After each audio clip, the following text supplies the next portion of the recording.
अब उहाँहरूको 5वटा माग थियो यसमा चाहिँ। अब छानबिन राम्रोसित निष्पक्ष रूपमा हुनु पर्यो, दोषीलाई कारबाही हुनु पर्यो भन्ने माग थियो। अनि अब नेपाल सरकारले गर्नुपर्ने त हामीले गर्नै पर्यो, त्यसमा चाहिँ अब एउटा रकम दिनै पर्छ हामीले।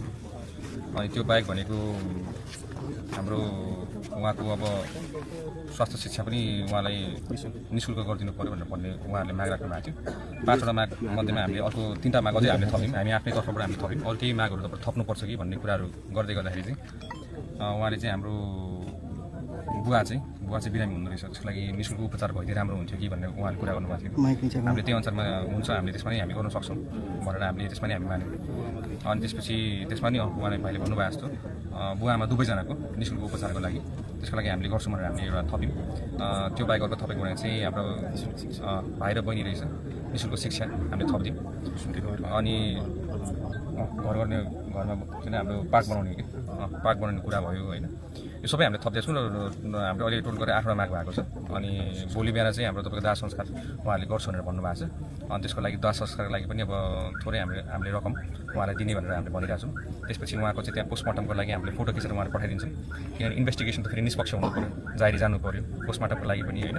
त्यसपछि हामीले अझै केही टेकेर हामीले अझै काम कडाभन्दा कडा कारबाही गर्न हामीलाई सजिलो हुन्छ भन्ने हिसाबले चाहिँ त्यसपछि पोस्टमार्टम हुने बित्तिकै लगतै हामीले चाहिँ उहाँको सबलाई भाइको सबलाई चाहिँ हेलीबाट उहाँको आँगनमा ल्याएर चाहिँ त्यसपछि बल्ल हाम्रो दाह संस्कारको प्रक्रिया चाहिँ हामी यहाँबाट सुरु गर्ने भनेर उहाँले भन्नुभएको छ। गृहमन्त्रीज्यू, अलिकता बिहानैदेखि हामीले आफन्त र परिवारजनबाट के सुनिरहेको छौँ भने अहिलेसम्म शव कहाँ छ, कुन अवस्थामा छ भन्ने हामीलाई कुनै किसिमको जानकारी आएको छैन। यो शव कहाँ राख्नु भएको छ, पोस्टमार्टमको लागि पठाउनु भएको छ भने कुन अस्पतालमा राखिएको छ, अलिकता जानकारी गराइदिनु। अहिले धरानमा अहिले तपाईँको चाहिँ थाहा छ, धरानमा तपाईँको बिपी स्वास्थ्य विज्ञान प्रतिष्ठान त्यहाँ भाइको सब छ। अनि त्यहाँ चाहिँ हामीले किन पठाएको भन्दाखेरि त्यहाँ चाहिँ एक्सपर्ट टिमहरू छ फोरेन्सिकको, त्यो इन्भेस्टिगेसन गर्न हामीलाई सजिलो हुन्छ भनेर हामीले चाहिँ कसैको हस्तक्षेप नहोस् यसमा चाहिँ छानबिन निष्पक्ष हुनुलाई होइन भन्ने हिसाबले चाहिँ अहिले त्यहाँ सब चाहिँ अहिले त्यहाँ छ। गृहमन्त्रीज्यू, तपाईँले नै निर्मला हत्याकाण्डको पनि फाइल खोलिसके भन्ने कुरा आउनु भएको छ।